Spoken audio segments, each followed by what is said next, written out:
benar Tuhan bahwa hidup kami ketika melihat karya-Mu yang begitu besar, tidak ada satu hal yang dapat kami kerjakan selain kami tersungkur untuk melihat segala kebaikan dan juga cinta kasih Tuhan yang sudah Tuhan anugerahkan kepada setiap kami. Kami seperti seorang yang buta yang sedang menunggu Yesus di pinggir jalan, yaitu adalah Bartimeus. Dan ketika Yesus melewat, dia hanya bisa tersungkur di pinggir dan memanggil Engkau, Yesus anak Daud, kasihanilah aku. Dan banyak orang juga akhirnya menegur dia dan mengatakan, kau harus diam, kau gak boleh berkata-kata kepada Yesus. Namun orang yang buta ini semakin keras untuk berteriak, Yesus anak Daud, kasihanilah aku. Dan saat itu juga Yesus memalingkan wajah kepada orang buta ini. Dan Yesus akhirnya datang kepadanya dan memberikan sebuah kesembuhan dan juga pertolongan. Tuhan, kami begitu rindu.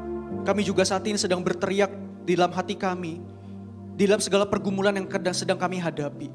Bahwa mungkin ada di antara kami yang sedang memanggil Tuhan, kasihanilah aku. Kami sambil tersungkur di hadapan Tuhan. Tuhan, kiranya lewat malam hari ini kami dengar firman ini. Kiranya sungguh boleh menolong setiap kami untuk mengerti bahwa kami punya satu pribadi yang begitu baik. Bahwa kami punya satu pribadi yang gak pernah tinggalkan kami sedetik pun. Bahwa kami punya satu pribadi yang betul-betul selalu ada untuk kami. Bahkan di saat terpuruk hidup kami, bahkan di saat situasi sulit ini bukan karena kami, namun karena orang lain yang jahat terhadap kami. Namun kami akan melihat bahwa selalu ada Yesus Kristus di tengah-tengah kami yang selalu menggendong dan juga memeluk kami. Gak pernah Kau tinggalkan kami sedetik pun. Hari ini kami ingin belajar Tuhan, bahwa di dalam segala pergumulan hidup kami harus tekun untuk Tuhan. Terima kasih, kami bersyukur dan kami menyerahkan waktu pemberitaan firman Tuhan ini hanya ke dalam nama Yesus Kristus Allah kami yang hidup. Kami berdoa dan bersyukur. Amin. Silakan duduk Bapak Ibu. Silakan duduk bagi setiap kita yang ada di rumah. Baik, senang sekali kalau hari ini kita bisa berkumpul lagi di dalam ibadah minggu. Dan hari ini juga adalah hari yang spesial. Kenapa? Karena kita akan membahas satu tema. Sekaligus tema ini menjadi sebuah series penutup dari rangkaian series kita tentang kasih ya. Dan hari ini kita akan fokus kepada satu bagian terakhir, yaitu adalah kasih itu tekun. Hari ini kita akan sama-sama belajar apa maksudnya kasih itu tekun. Kalau kita mau ganti kata kasih dengan saya, berarti kita bisa mengatakan apa? Saya itu tekun. Coba lihat kiri kanannya. Coba lihat dulu kiri kanannya. Nah, bilang kamu harus tekun. Ya, kamu harus tekun ya. Tapi saudara ya, tapi Bapak Ibu jangan salah ya. Ketika kita memang berusaha untuk tekun, kita harus memahami di dalam diri kita, di dalam otak kita juga dan di dalam pikiran kita, bahwa ketika kita tekun untuk Tuhan, kita tidak boleh lupa. Kita sebenarnya sebagai manusia yang gak mampu, kita gak bisa pernah untuk tekun buat Dia. Karena kita selalu akan menjadi pribadi yang bahkan menjauh lari untuk Dia. Boro-boro untuk tekun. Kita itu kerjanya pengennya apa? Lari, kabur. Kita tuh pengennya apa? Yang senang-senang, yang penting jauh dari Tuhan dulu deh. Karena apa? Kenikmatan dunia itu lebih kayaknya nikmat buat saya. Jangankan tekun ya. Dan saya mau kasih tahu, ketika kita bisa tekun untuk Tuhan saat ini. Ketika Bapak Ibu bisa mencapai sebuah ketekunan hingga detik ini. Itu semua karena Kristus yang sudah terlebih dahulu tekun secara sempurna untuk setiap kita. Ketika dia tekun kepada Bapa di surga. Ketika dia ada di dalam dunia, dia tekun secara sempurna. Dan ketekunan yang sempurna itu akhirnya kita bisa rasakan detik ini. Amin. Coba sekali lagi lihat kiri kanannya, bilang kalau kamu tekun itu karena Tuhan yang sudah tekun. Nah ya, jadi tidak boleh salah konsepnya. Jadi jangan pakai kekuatan kita, tapi pakai kekuatan siapa? Kristus yang sudah tekun secara sempurna kepada Bapa di surga. Ya, ini sebagai pendahuluan saja ya. Dan hari ini kita akan sama-sama belajar mengenai kasih itu tekun. Maksudnya tuh apa ya? Nah, saya akan coba sama-sama membahas mengenai bagian ini. Kita sama-sama baca dulu di dalam 1 Korintus pasal 13 ayatnya yang ke-7. Kita sama-sama baca ya. 1, 2, 3. Ia menutupi segala sesuatu, percaya segala sesuatu, mengharapkan segala sesuatu, sabar menanggung segala sesuatu. Loh. Kenapa? Kok gak ada kata tekunnya? Kok malah katanya apa? Sabar menanggung segala sesuatu. Kata tekunnya mana? Nah, nanti saya akan coba jelaskan secara singkat saja sebagai bagian yang perlu kita pahami secara bersama-sama. Tekunnya itu di dalam bagian mana ya? Bagaimana kita melihat ketekunan di dalam teks ini? Sebelum kita masuk lebih jauh lagi, saya ingin mengingatkan kepada setiap kita, ingatkah kita bahwa series yang pertama kita sudah membahas mengenai kasih itu sabar, betul? Yang ada di dalam ayatnya yang keempat. Dikatakan begini, kasih itu sabar. Nah, kalau kita bandingkan dengan apa yang sudah kita baca tadi. Dikatakan sabar menanggung segala sesuatu. Kita mendapati Paulus itu rasanya mengulang 2 kali kata sabar. Betul ya? Di ayat yang keempat, Paulus sudah ngomong, kasih itu sabar. Lalu di dalam ayat ke-7, Paulus juga bilang apa? Sabar menanggung segala sesuatu. Maksudnya apa? Nah, untuk memahami bagian ini kita nggak bisa menggunakan terjemahan Indonesia. Karena Indonesia terjemahannya selalu menggunakan kata sabar. Dan itu rasanya tidak ada bedanya. Dan akhirnya kita bisa salah persepsi dan kita berpikir apa? Oh, Paulus sedang menekankan sesuatu dengan kata sabar. Sebenarnya enggak juga. Kenapa? Karena kalau kita memandang di dalam kata asli Yunaninya, kita akan melihat ada sebuah perbedaan di sini. Nah, di dalam 1 Korintus pasal 13 ayat yang keempat. Ketika dikatakan kasih itu sabar, itu menggunakan kata makrotumei. Sedangkan di dalam ayat 7 yang akan kita sama-sama fokuskan, sabar menanggung segala sesuatu, itu menggunakan kata hupomene. Saya nggak ajak Bapak Ibu untuk memikirkan apa ini Yunaninya ya. Nah, secara sederhana saya akan coba artikan untuk setiap kita saja.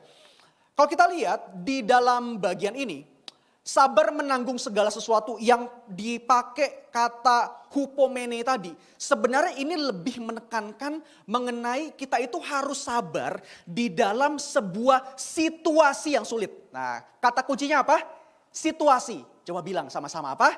Situasi. Jadi yang ayat yang akan kita bahas ini lebih berbicara mengenai situasi yang sulit. Yang memang kita harus sabar dalam situasi itu. Lalu bedanya sama ayat yang keempat yang udah kita bahas yang lalu bedanya apa? Kalau yang ayat 4 dipakai kata makrotume tadi itu lebih menekankan kita itu harus sabar terhadap siapa? Orang lain ya. Nah coba sekali lagi pandang kiri kanannya. Nah itu tuh harus sabar sama mereka tuh. Nah itu ya, coba lihat kiri kanan. Nah harus sabar sama mereka ya. Ayat 4 lebih menekankan, Paulus ingin bilang apa? Kamu harus sabar ya ketika orang lain, kenapa? Bikin kamu apa? Kesel. Ah ya, bikin kamu apa? Keki rasanya gitu ya. Bikin kamu sedih. Nah, kita harus sabar. Pakai ayat yang keempat. Ayat yang ketujuh lebih menekankan situasi kita yang memang gak ideal. Situasi kita yang memang agak sulit. Di situ kita harus sabar. Nah kalau kita lebih artikan lebih dalam sebenarnya. Ketika Paulus katakan kamu harus sabar ya di dalam situasi yang sulit. Itu sama dengan atau sinonimnya adalah apa? Kita itu tidak gampang menyerah. Sama-sama kita katakan tidak gampang menyerah. Di dalam apa? Di dalam situasi sulit itu, kalau nggak gampang menyerah, itu artinya apa? Tekun, betul? Kita harus tekun di dalam situasi sulit itu. Jadi sebenarnya bagian ini akan lebih kita cermati mengenai keadaan diri kita di dalam situasi yang sulit yang saat ini sedang kita hadapi. Tuhan cuma mau satu hal, engkau tekun di dalam situasi sulit itu. Tuhan nggak lagi bilang sama kita, nanti ya situasimu akan aku angkat, kamu tenang saja. Enggak. Bukan itu. Tapi di dalam situasi sulit Tuhan itu pengen apa? Kamu tekun ya. Jangan suruh aku untuk mengangkat situasi sulit itu. Kenapa? Karena ketika situasi sulit itu aku izinkan terjadi. Itu punya maksud yang baik buat imanmu. Amin. Nah siapa yang sering berdoanya bilangnya apa? Bilangnya Tuhan angkat dong pergumulanku. Wah ya, Tuhan angkat dong masalahku. Enggak sih, harusnya hari ini Bapak Ibu bisa belajar doanya dimulai dengan cara yang lain. Harusnya bilang apa? Tuhan kuatkan aku ya, berikan aku biar aku bisa tekun ya di dalam situasi sulit ini. Kenapa? Karena kita sadar bahwa segala sesuatu yang terjadi dalam hidup kita itu enggak ada yang bikin kita celaka kalau memang Tuhan izinkan buat kita. Apalagi kita adalah anak-anaknya, betul gak? Betul ya? Betul ya, saya jadi ingat ya, misalkan pas kecil lah ya, pas kita kecil gitu, pas saya belajar sepeda gitu sama papa saya segala macam. Saya ingat lah pas belajar sepeda tuh ya sering jatuh lah gitu kan. Tapi kalau papa saya nyerah buat saya gitu ya, nggak mau ngajarin saya sepeda, ya sampai sekarang saya mungkin agak sulit buat bawa motor, betul? Dan agak sulit rasanya untuk berani explore di jalan begitu, wis, bukan kebut-kebutan ya, explore di jalan berani dirian gitu. rasanya kayaknya nggak mungkin gitu. Kenapa? Karena pada masa itu ya papa saya pikir ya mungkin ya nggak apa-apa lah jatuh-jatuh dikit lah. Pernah saya satu kali lagi turun dari turunan ya. Saking belagunya ya bisa naik sepeda waktu itu dan baru dibeliin mama sepeda. Tak turun set. Sampai bawah itu ada belokan sini kali loh. Saya nyusruk kali lurus aja. Jebret. Masuk ke kolong kan, wah saya pulang, angkat sepeda dari kali lagi sambil nangis pulang ke rumah. Gara-gara sepeda saya nyebur ke kali ya. Saya ingat banget itu kejadian yang gak mungkin saya lupa. Tapi satu hal, apakah karena kejadian itu papa saya akhirnya ambil sepeda saya, mama saya bilang, udah kamu mulai sekarang gak usah naik sepeda lagi. Gak boleh naik sepeda lagi. Enggak sih. Mereka tahu sih pasti, saya bakal nyusruk lagi dan mungkin bisa lebih parah jatuhnya. Ya luka-luka sedikit lah gitu. Tapi mereka gak ambil, kenapa? Karena mereka tahu ya. Kalau itu diambil, ini juga gak bakal jadi baik buat saya nantinya. Saya bakal jadi pribadi yang mungkin akan trauma dengan sepeda, betul gak? Karena saya akan lihat sepeda apa, enggak. Ini barang bahaya. Kalau saya naik, saya pasti nyusruk. Kalau saya naik, ini pasti saya jatuh. Jadi barang yang bahaya gitu. Tapi saya bersyukur, papa mama saya biarin saya. Ketika saya pulang, saya berdarah, ya udah mereka yang urus. Oh ya udah mana yang berdarah gitu ya. Atau dibilang syukurin gitu ya. Terkadang ya kalau saya bandel, ya mereka syukurin aja ya, enggak apa-apa sih. Tapi intinya saya tahu ya, apapun yang papa mama saya izinkan terjadi dalam hidup saya, itu demi kebaikan. Sekalipun buat saya harus berdarah-berdarah. Demikian juga Tuhan buat kita, betul? Ketika situasi yang sulit hadir dalam hidup kita, saya mau tekankan, percayalah Tuhan itu lebih hebat dari orang tua kita. Tuhan itu lebih sempurna dari orang tua kita. Tuhan lebih tahu apa yang sebenarnya jadi kebutuhan kita dibandingkan orang tua kita. Kalau orang tua kita bisa kasih kita betadin, Tuhan jauh lebih kasih kita betadin. Bahkan Tuhan bisa memulihkan tulang-tulang yang sudah retak. Sebuah asa yang dalam diri kita yang mulai hancur, Tuhan bisa pulihkan. Dan Tuhan bisa bangkit kita kembali. Dan kita punya iman yang lebih kuat buat dia. Betul? Ya makanya bersyukur kalau Bapak Ibu sekarang punya situasi yang sulit buat Tuhan. Nah di dalam Tuhan ya. Jadi jangan minta Tuhan untuk ambil. Kalau Bapak Ibu minta Tuhan untuk ambil situasi itu artinya kita menghilangkan satu proses yang penting buat hidup kita. Kita menghilangkan satu tempat di mana kita bisa menikmati Tuhan dalam situasi yang sulit itu. Nah, kira-kira seperti itu ya. Nah, saya akan coba masuk ke dalam sebuah konteks biar lebih dalam kita untuk belajar mengenai bagian ini. Kalau kita melihat konteksnya, kira-kira kenapa Rasul Paulus itu ngomong sama jemaat Korintus, kamu itu harus tekun ya. Kamu itu harus tekun di dalam segala sesuatu yang kamu sedang hadapi ya. Saya temukan minimal ada 2 alasan kenapa Paulus berbicara itu kepada jemaat yang ada di Korintus. Yang pertama, karena ada jemaat Korintus di dalam pasal 11 ayat 21 sampai 22. Ayatnya bilang begini, sebab pada perjamuan itu tiap-tiap orang memakan dahulu makanannya sendiri, sehingga yang seorang lapar dan yang lain mabuk. Apakah kamu tidak mempunyai rumah sendiri untuk makan dan minum? Atau maukah kamu menghinakan jemaat Allah dan memalukan orang-orang yang tidak mempunyai apa-apa? Ini ada sebuah konteks yang melatar belakangi itu. Kenapa? Karena pada masa itu di dalam perjamuan malam, di dalam sebuah persekutuan, ada orang-orang yang punya materi lebih, yang terlihat lebih tajir, lebih kaya dari orang-orang yang tidak punya apa-apa ketika datang persekutuan, itu malah menghina. Perhatikan ya, malah menghina orang-orang yang tidak punya apa-apa. Mereka nggak bisa bawa apa-apa, dihina. Lah, masa nggak bawa apa-apa? Ya, masa begini. Orang-orang yang nggak punya apa-apa, itu merasa terhina. Jadi kenapa sebenarnya Paulus itu bilang, kamu harus tekun ya di dalam segala sesuatu. Secara konteks kita bisa langsung ambil kesimpulan bahwa seruan ini, kamu harus tekun di dalam segala sesuatu. Ini untuk orang-orang yang berada di dalam situasi sulit karena orang lain. Ngerti Bapak Ibu? Karena ulah orang lain, karena kesalahan orang lain, karena hujatan dari orang lain, sehingga dia merasa ada di dalam satu situasi yang gak beres nih, yang gak ideal, yang gak enak. Ini semua gara-gara orang lain. Dan Paulus tekankan apa? Gak apa-apa. Kamu harus tekun dalam situasi itu. Nah, itu konteks yang pertama. Konteks yang kedua itu di dalam pasal 14, ayatnya yang ke-10 sampai 12. Dibilang begini, ada banyak entah berapa banyak macam bahasa di dunia. Sekalipun demikian, tidak ada satupun di antara yang mempunyai bunyi yang tidak berarti. Tetapi jika aku tidak mengetahui arti bahasa itu, aku menjadi orang asing bagi dia yang mempergunakannya. Dan orang asing bagiku. Demikian pula dengan kamu memang berusaha untuk memperoleh karunia-karunia roh, tetapi lebih daripada itu, hendaklah kamu berusaha mempergunakannya untuk membangun jemaat. Alasan yang kedua, kenapa Paulus bilang kamu harus tekun di dalam situasi yang sulit itu. Karena ada juga ternyata di dalam konteks karunia. Ada orang-orang Korintus yang menghina orang-orang yang karunianya berbeda dengan mereka. Secara konteks adalah orang-orang yang bisa berbahasa roh pada masa ini. Ya, pada konteks ini. Orang-orang yang bisa berbahasa roh menganggap dirinya lebih superior dari orang-orang yang tidak bisa berbahasa roh. Akhirnya orang-orang yang bisa berbahasa roh ini, dia mengejek, dia menghina orang ini yang tidak bahasa roh. Dan dia bilang apa? Lah, kamu tidak punya Roh Kudus kalau gitu. Ya, kamu berarti imannya jelek. Kamu berarti imannya kecil. Aku bisa. Konteksnya modelnya seperti itu. Makanya Paulus juga sedang menyerukan kepada orang-orang yang tertindas ini. Dalam situasi sulit ini. Paulus bilang apa? Tidak apa-apa. Kamu harus tekun dalam situasi itu. Wow.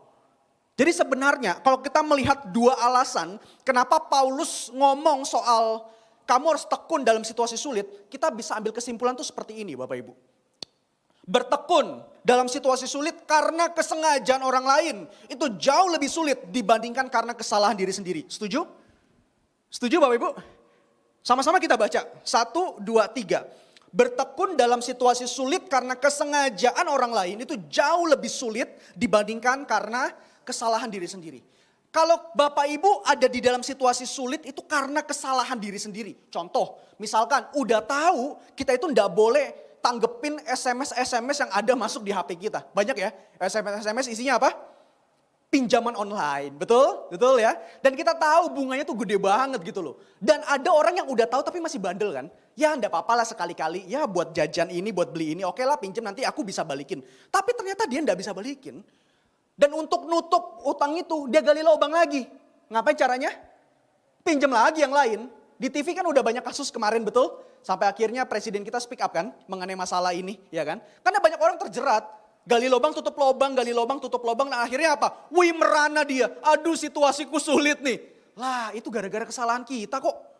Itu gara-gara kesalahanmu kok, itu gara-gara kamu bandel kok. Udah tahu bunganya gede, udah tahu jangan main sama hal itu, masih aja kayak gitu. Terkadang dalam konteks lain juga ada masalah-masalah kayak gitu, betul ya? Ya harusnya kalau memang situasi sulit itu terjadi gara-gara kesalahan kita, ya udah berefleksi adalah solusinya. Nggak usah kayak mengasihani diri sendiri, lah itu salah kita kok, bener gak? Kalau itu gara-gara orang lain, baru gitu loh, beda ceritanya, beda solusinya gitu. Ketika orang lain berbuat sesuatu dan gara-gara orang lain dan aku kena batunya, aku kena jadi korbannya, dan aku sekarang ada di posisi yang sulit seperti ini, kita mau ngomong sama siapa? Kita mau bicara sama siapa? Kita mau minta tolong sama siapa? Manusia mana yang cukup kaya untuk bantu kita? Fakta membuktikan, orang makin kaya, makin sulit untuk mengeluarkan uangnya.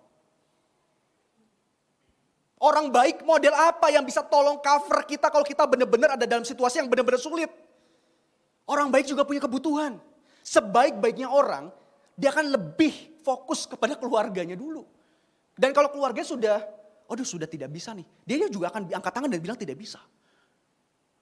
Saudara mau minta tolong sama siapa? Kalau kita berada dalam satu situasi yang sulit tapi karena kesalahan orang lain, kita tidak bisa teriak sama orang lain. Kita cuma bisa datang sama Tuhan, berteriak sama Tuhan. Tuhan kasihanilah aku. Dan saya mau tegaskan, di dalam seruan kita yang datang kepada Tuhan seperti itu. Mulai hari ini, Injil ingin mengingatkan kita harus tekun dalam situasi itu. Bapak Ibu kita harus percaya, kembali kepada bagian yang awal. Segala sesuatu yang terjadi dalam hidup kita itu gak mungkin tanpa seizin Tuhan. Roma 8 pasal 8 ayat 28 bilang apa? Semua itu akan mendatangkan kebaikan bagi kamu yang mengasihi dan terpanggil. Kalau memang kita adalah orang yang dikasihi oleh Tuhan, harusnya Bapak Ibu tenang. Kalau memang kita adalah orang yang dikasihi oleh Tuhan, harusnya kita betul-betul punya keyakinan iman kita. Bahwa gak ada satupun yang terjadi dalam hidup kita, itu tanpa seizin dan maksud dari Tuhan. Amin. Bahkan ketika manusia jatuh ke dalam dosa pun, Adam dan Hawa, jangan pernah berpikir Allah kehabisan akal untuk bisa menyelamatkan mereka. Bahkan sebelum mereka jatuh ke dalam dosa, rancangan keselamatan itu sudah jauh sebelumnya disiapkan. Karena kalau rancangan keselamatan itu belum disiapkan jauh sebelum manusia diciptakan. Berarti artinya Allah kita mempunyai solusi setelah kesalahan itu terjadi. Dan ngapain kalau gitu Allah masih menciptakan manusia? Betul? Kalau memang ujung-ujungnya manusia toh bisa berbuat menghancurkan alam semesta ini gara-gara jatuh dalam dosa. Jawabannya sederhana sekali. Karena rancangan keselamatan, solusi keselamatan sudah dipersiapkan jauh sebelum mereka diciptakan. Makanya ketika mereka jatuh dalam dosa, Allah tetap tenang karena Allah sudah menyediakan rancangan keselamatan buat setiap mereka. Wow, kasih kemuliaan dulu buat Tuhan kita. Wow, kalau rancangan keselamatan itu sudah dipersiapkan oleh Tuhan, ya jangan pikirkan apa yang sebenarnya sedang kita alami saat ini. Saya bukan sedang mengecilkan situasi Bapak Ibu, tapi saya ingin kembali mengingatkan, jangan lupa bahwa kita punya Allah yang sangat besar buat hidup kita. Amin. Yang tidak akan pernah lalai dalam hidup kita, apalagi kita adalah anak-anaknya. Wow ya. Dan kita akan coba masuk ke dalam bagian yang lebih dalam lagi. Saya ingin coba menarasikan sesuatu dari apa yang sedang kita bahas di malam hari ini. Saya senang sekali ketika saya bergumul dalam teks ini dan tiba-tiba di H- berapa ya. Saya sebenarnya gak masukin teks ini tapi di H- 1 atau 2 sebelum saya serahkan PPT saya ke tim SML. Saya tiba-tiba memikirkan satu teks ini gitu. Tiba-tiba kayak ini loh, bagian ini penting gitu. Dan itu terambil dari Lukas pasal 7 ayat 18-23. Last minute. Tapi Tuhan ingatkan itu. Dan pas saya gali, wow, ternyata ada satu tokoh di dalam Alkitab yang juga bergumul berat dan juga jatuh di dalam keraguannya. Bahkan ketika dia memang adalah orang yang penting di dalam sejarah kehidupan Yesus. Sebelum Yesus hadir ke dalam dunia, dia sudah hadir. Dia sudah membuka jalan. Siapa dia? Yohanes Pembaptis. Dia punya posisi yang baik. Dia dikenal orang baik. Dia salah satu nabi. Dia orang yang kuat. Salah satu orang perjanjian lama yang sangat kuat. Tapi di dalam imannya yang kuat itu, dia juga mengalami keraguan yang besar. Di dalam sebuah situasi yang sulit. Nah, saya mau kasih tahu, sehebat apapun kita, kalau kita mengandalkan kekuatan kita sendiri, kita mengandalkan akal kita dan otak kita, percayalah, kita akan bertemu dengan kerapuhan kita. Kita akan bertemu dengan sebuah hal yang betul-betul akan membuat kita itu merasa nggak ada jalan lagi dan akhirnya meragukan Tuhan. Nah ya, kita coba lihat apa yang Yohanes Pembaptis itu rasakan. Kita coba sama-sama lihat di dalam bagian ini, saya akan bacakan untuk setiap kita.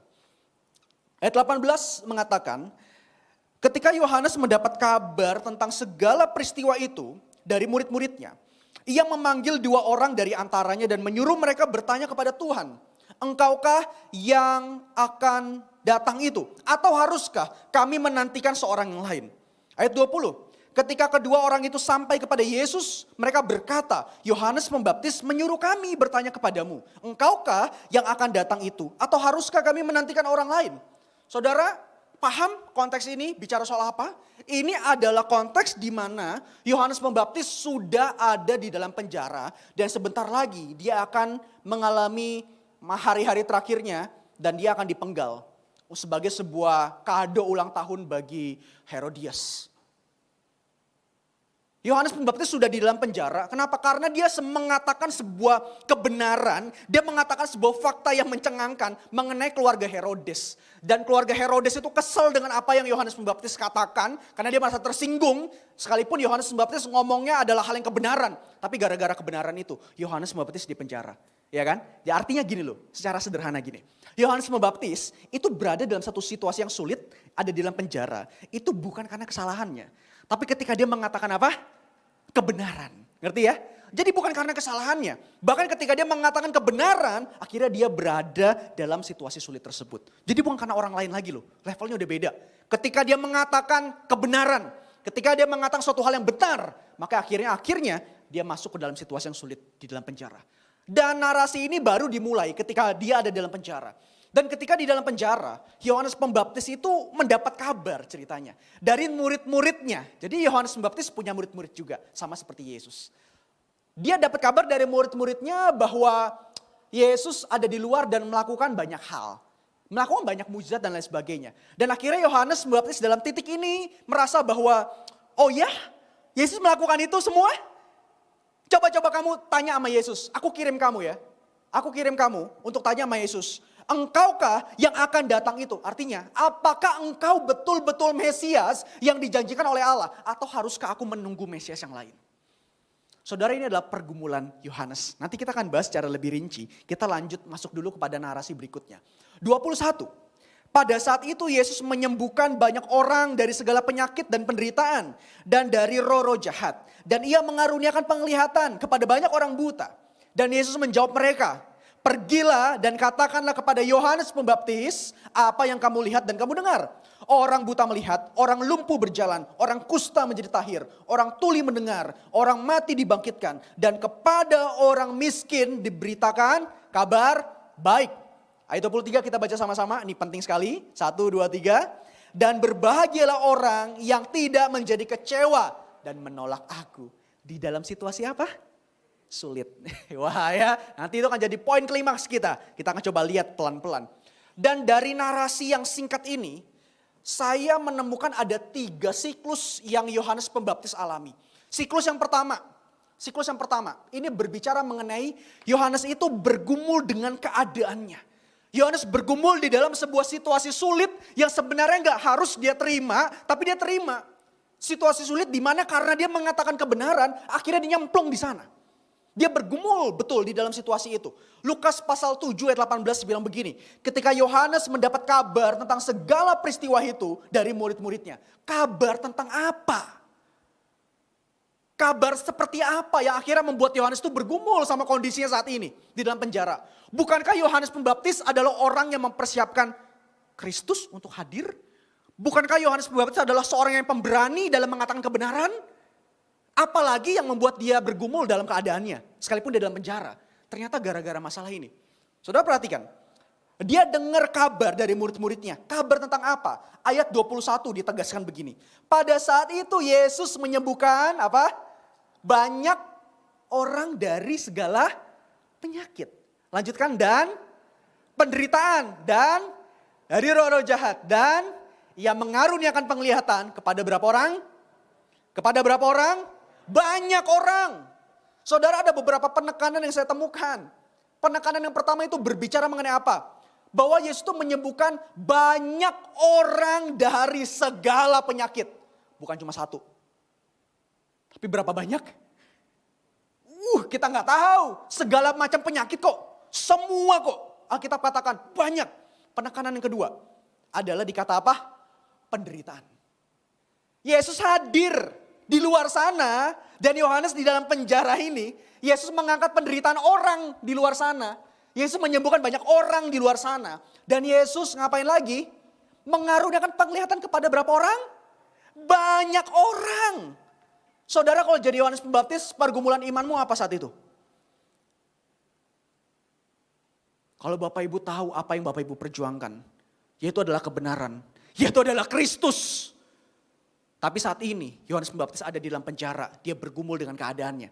Dan dia dengar dari murid-muridnya bahwa di luar sana Yesus itu sedang melakukan banyak sekali mukjizat kepada banyak orang. Yohanes Pembaptis dalam imannya mungkin dia berkata seperti ini.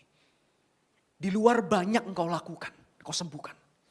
Di luar sana engkau banyak mengadakan sebuah pengangkatan akan penderitaan dari orang-orang. Di luar sana engkau menyembuhkan banyak orang. Enggak terhitung. Rasanya engkau lupa sama aku yang ada dalam penjara satu orang ini. Saudara paham? Makanya kenapa Alkitab kontraskan? Banyak orang dari segala penyakit, dari semua penderitaan, itu ingin mengkontraskan bahwa ada satu orang yang sedang bergumul dalam penjara. Dan dia bergumul dengan keadaannya. Saudara, bukankah kita seringkali tanya sama Tuhan dengan hal yang sama? Tuhan, aku tuh ikut Tuhan tuh gila-gilaan loh. Kurang apa aku di dalam mengikut Tuhan?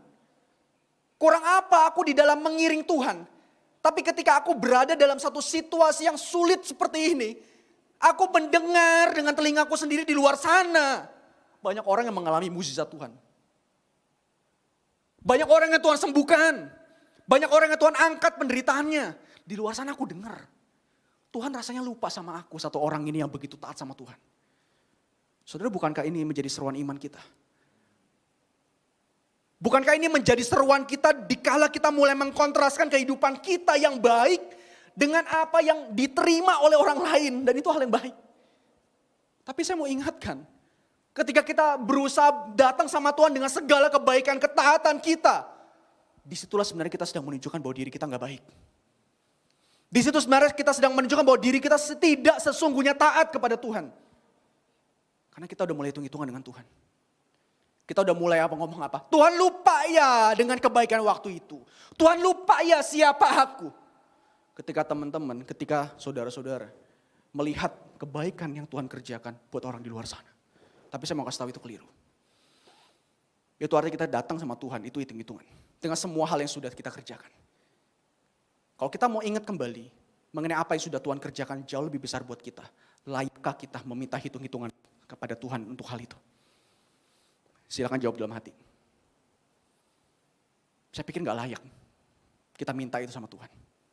Saya pikir gak layak kita datang sama Tuhan membawa semua pengalaman kita di masa lalu. Karena kita berada dalam situasi sulit karena orang lain loh. Di samping Tuhan juga sedang bekerja buat orang lain di luar sana. Tapi Tuhan gak bekerja buat aku. Ini pergumulan yang Yohanes hadapi. Gak sampai situ. Siklus yang kedua. Yohanes masuk ke dalam satu siklus yang mengerikan. Dia ragu sama apa yang dia percayai. Saudara lihat apa yang Yohanes Pembaptis katakan kepada murid-muridnya. Ia memanggil 2 orang dari antaranya dan menyuruh mereka bertanya kepada Tuhan, engkaukah yang akan datang itu atau haruskah kami menantikan orang yang lain? Yohanes Pembaptis sedang menanyakan kepada Tuhan, engkau betul-betul Mesias? Engkau betul-betul Tuhan? Engkau betul-betul orang yang dijanjikan itu yang akan membawa sebuah kemenangan buat kami Israel?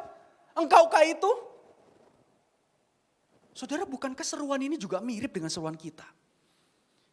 Bukankah juga di dalam seruan, keraguan kita akan situasi sulit yang kita hadapi, kita juga terkadang nyemplung dalam seruan ini juga. Bukankah engkau adalah Tuhan yang hidup? Bukankah kita mengatakan bahwa aku adalah anakmu dan kau lupa sama aku? Bukankah engkau adalah pribadi yang besar itu yang bisa melakukan segala hal? Di mana engkau? Di mana Tuhan? Aku sedang merana. Aku sedang berada dalam situasi yang sulit loh. Ini semua karena Tuhan loh. Aku kayak gini karena Tuhan. Saudara silakan berefleksi. Bukankah siklus yang kedua ini juga seringkali kita alami dalam hidup kita? Kita mulai mempertanyakan iman. Saya pribadi sebagai manusia yang berdosa, saya pun pernah mempertanyakan itu sama Tuhan. Saya percaya kita juga pernah mempertanyakan itu sama Tuhan. Kita mulai ragu sama iman kita. Ketika kita melihat Tuhan rasanya gak melakukan apapun buat saya. Saudara, siklus yang terakhir yang dialami oleh Yohanes Pembaptis adalah kekuatan di tengah keraguan. Saudara tahu, ini adalah berita anugerah buat setiap kita. Yohanes pasal 7:23. Ketika Yesus mendapatkan pertanyaan model seperti itu. Engkaukah Mesias? Saya mau bilang, Alkitab enggak sampai berhenti di situ dan kita enggak mendapati bahwa Yesus bilang kepada Yohanes Pembaptis bahwa ya sudah, imanmu cuma segitu, cetek bener. Kalau kamu enggak percaya sudah, enggak apa-apa, enggak rugi buat aku. Udah. Terserah kamu mau merana di dalam kesakitanmu terserah. Enggak saudara. Saya enggak temukan ayat itu. Malah di tengah keraguan Yohanes kepada Allah, kepada Kristus. Saya mendapati Kristus tidak meninggalkan Yohanes sendirian. Di tengah sebuah pertanyaan keraguan itu, Yesus enggak pergi meninggalkan Yohanes. Sekalipun Yohanes memang tidak keluar dari penjara dan akhirnya memang mati. Terpotong kepalanya. Tapi ada satu hal yang Yesus tekankan di dalam perkataannya. Yesus bilang begini, berbahagialah orang yang tidak menjadi kecewa dan menolak aku. Saudara, kita bacakan ayat ini dengan penuh semangat dan penuh keiman. 1, 2, 3. Berbahagialah orang yang tidak menjadi kecewa dan menolak aku. Saudara lihat apa yang Yesus sedang bangun di dalam perkataannya ini. Apa yang sedang Yesus bangun untuk Yohanes Pembaptis dalam situasi sulitnya itu. Yesus cuma mau bilang, hey, kamu harus sadar. Sekalipun kamu ada di dalam situasi sulit, kamu itu orang yang berbahagia. Apa saudara? Apa? Sama-sama kita bilang, orang yang apa? Berbahagia. Amin. Yesus enggak lagi bilang, iya kamu mengenaskan banget ya. Iya lu, aduh kasihan banget anakku sini. Enggak. Menarik, Yesus malah bilang apa? Kamu orang yang berbahagia. Berbahagia apanya? Situasi apa yang berbahagia di dalam penjara? Tapi kenapa Tuhan bilang apa? Kamu orang yang berbahagia loh. Saudara lihat, bukan masalah jawaban dari pergumulan itu yang Tuhan tekankan. Tapi bagaimana Yohanes mengalami kasih Tuhan di tengah pergumulan yang sedang dia alami. Yohanes betul-betul merasakan bahwa dia tidak ditinggalkan oleh Allah. Allah malah support dia. Allah malah bilang, apa kamu orang berbahagia? Karena apa? Kamu gak menjadi kecewa. Kamu berbahagia karena apa? Karena kamu tidak menolak aku. Bukankah ini selaras dengan apa yang dikatakan di dalam Matius pasal 10 ayat 11? 10-11. Berbahagialah orang yang dianiaya oleh sebab kebenaran. Karena mereka lah yang empunya kerajaan sorga. Berbahagialah kamu jika karena aku kamu dicela dan dianiaya dan kepadamu juga difitnahkan segala yang jahat. Wow. Difitnah, dicela, dianiaya. Tapi Tuhan katakan apa? You orang yang berbahagia. Kamu orang yang berbahagia. Kita orang yang berbahagia. Saya orang yang berbahagia. Dalam situasi sulit Tuhan katakan kamu orang berbahagia. Saya pikir-pikir dari kemarin maksud Tuhan apa sebenarnya. Tuhan mau ngomong apa? Kenapa dalam situasi sulit Tuhan masih bilang kamu orang yang berbahagia. Saudara tahukah apa yang Tuhan maksudkan kita sebagai orang berbahagia? Gospel Connection. Ini adalah berita anugerah buat setiap kita. Kenapa kita disebut orang yang berbahagia ketika kita berada di dalam suatu situasi yang sulit. Roma pasal 6 ayat 8-9 mengatakan. Jadi jika kita telah mati dengan Kristus, kita percaya bahwa kita akan hidup juga dengan Dia. Karena kita tahu bahwa Kristus sesudah Ia bangkit dari antara orang mati, tidak mati lagi, mau tidak berkuasa lagi atas Dia. Saudara ingat bahwa apa yang sudah Kristus kerjakan di masa lalu buat kita. Roma mengatakan bahwa Dia sudah bangkit dari antara orang mati. Yang seharusnya itu menjadi sebuah sejarah mengenaskan hidup kita di dalam keberadaan kita yang berdosa. Tapi Alkitab mengatakan Kristus dengan kasih-Nya, dengan inisiatifnya, Dia mati untuk kita. Dan bukan hanya Dia mati untuk kita. Nggak sampai titik itu, Dia bahkan bangkit untuk menunjukkan sebuah kemenangan buat kita. Apa artinya ini? Apa maksudnya ini? Saya merangkumkan ini di dalam satu perkataan. Karena Kristus sudah menang atas situasi tersulit hidup kita. Yaitu adalah kematian kekal. Maka kita pun memiliki kemenangan itu. Amin. Amin Bapak Ibu. Berikan yang terbaik buat Tuhan kita. Karena Dia sudah menang atas situasi sulit dari hidup kita. Itu adalah kematian kekal yang harusnya kita tanggung. Tapi Dia sudah menang. Dan itu memunculkan sebuah kemenangan dalam diri kita. Engkau adalah pemenang. Saya adalah pemenang. Kita semua adalah pemenang. Kita tidak sedang berjuang untuk menang atas situasi sulit ini. Namun membuktikan kemenangan yang sudah kita terima melalui situasi sulit yang kita hadapi. Saudara, saya mau kasih tahu. Ketika kita ada berada dalam situasi sulit itu. Kita lagi enggak sedang berjuang untuk menang dari situasi sulit itu. Buat apa saudara? Apa yang jadi dasar kemenangan kita dalam situasi sulit itu? Keluar dari masalah itu? No, bukan itu. Kalau keluar dari masalah itu menjadi sebuah tolak ukur kita untuk kita menang, sayang banget. Kenapa? Karena sebelum engkau bisa lewat dalam situasi sulit itu, Tuhan sudah katakan, engkau adalah lebih dari pemenang. Engkau memang udah pemenang. Apalagi yang harus kita kejar? Apalagi harus kita perjuangkan dalam situasi sulit itu? Tidak ada. Harusnya lensa kita berubah. Malahan di dalam situasi sulit yang sedang terjadi dalam hidup kita, kita sedang menunjukkan dan sedang membuktikan kemenangan yang sudah kita dapatkan di dalam Kristus itu. Dan saudara akan mengalami kemenangan yang sesungguhnya. Bahwa akan ada satu pribadi yang selalu menyertai saudara semua. Sekalipun saudara dalam situasi yang sulit, yang berat sekalipun. saudara akan merasakan bahwa memang saya ini adalah orang yang menang. Kenapa? Karena Kristus selalu bersama dengan saya, tidak pernah tinggalkan saya. Itu namanya menang, amin. Itu namanya kita dipimpin oleh Tuhan. Itu yang namanya apa? Berbahagialah. Gak ada satu situasi yang lebih berbahagia di dalam dunia ini.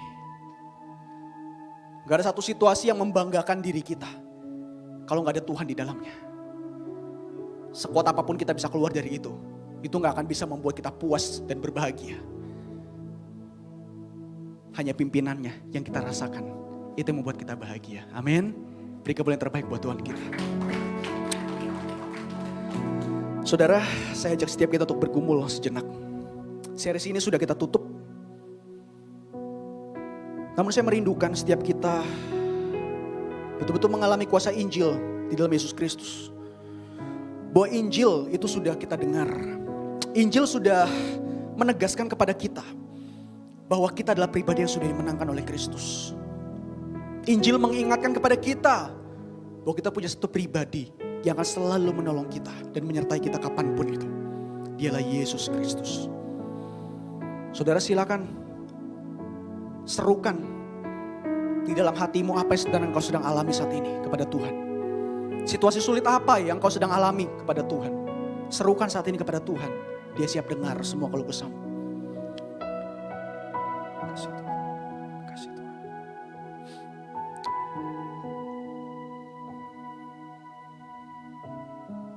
Selanjutnya saudara tinggal minta sama Tuhan.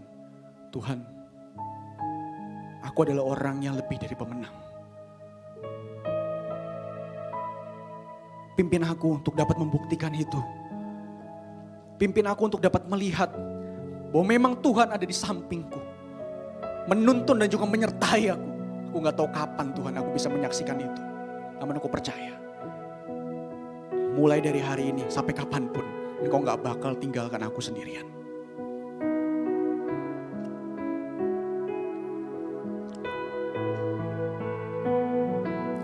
Kekuatan di hidupku. Kita bangkit berdiri. Ku dapat dalam Yesus. Dia tak pernah tinggalkanku, setia menopangku. Katakan berseru, berharap dalam Yesus. Kita katakan sekali lagi, kekuatan di dalam hidupku. Kekuatan di hidupku, ku dapat dalam Yesus. Dia tak pernah tinggalkanku, setia menopangku, berseru.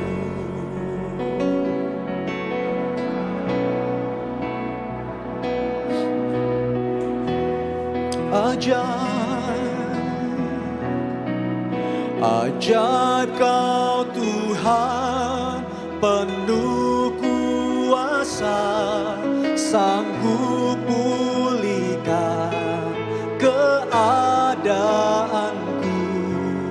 Dalam tangan-Mu seluruh hidupku tak akan goyah.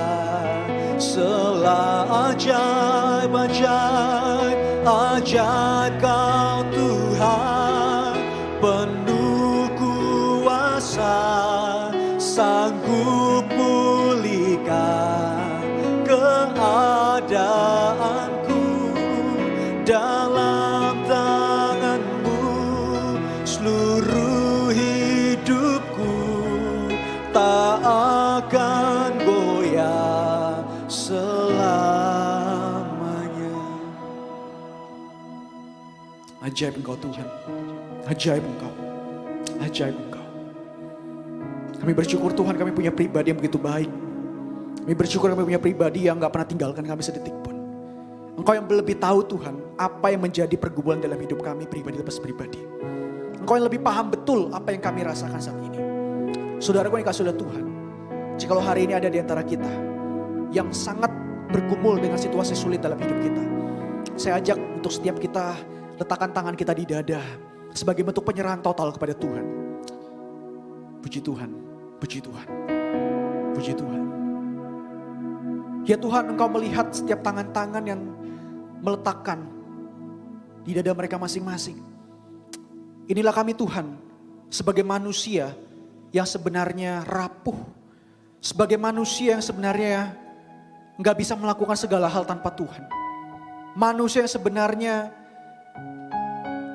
sangat gak ngerti tentang hidup kami, sekalipun kami yang menghidupi. Dan kami terkadang bertanya-tanya mengenai situasi sulit yang terjadi dalam hidup kami. Apalagi itu adalah akibat dari orang lain. Atau mungkin karena kebenaran kami berada dalam situasi itu. Tuhan, Kau pribadi yang begitu memahami kami. Kau pribadi yang begitu mengenal diri kami. Kau pribadi yang begitu tahu kapasitas kami, kapasitas iman kami. Kami berserah total kepadamu Tuhan. Kami bersyukur kami adalah pribadi yang berbahagia. Bukan karena Tuhan menjanjikan kami keluar dari situasi sulit. Namun dalam situasi sulit ini kami membuktikan kemenangan kami yang sudah digenapkan oleh Yesus Kristus buat kami. Kami mau mengalami itu Tuhan. Kami mau mengalami itu. Dan kelak ketika kami sudah mengalami kemenangan itu, kami betul-betul bisa menyaksikan bagaimana kami dipulihkan oleh Tuhan. Bagaimana kami betul-betul merasa bahwa Tuhan itu dekat dengan hidup kami. Dan Kau gak pernah tinggalkan kami sedetik pun. Terima kasih Tuhan, terima kasih. Ajaib Kau Tuhan, penuh kuasa.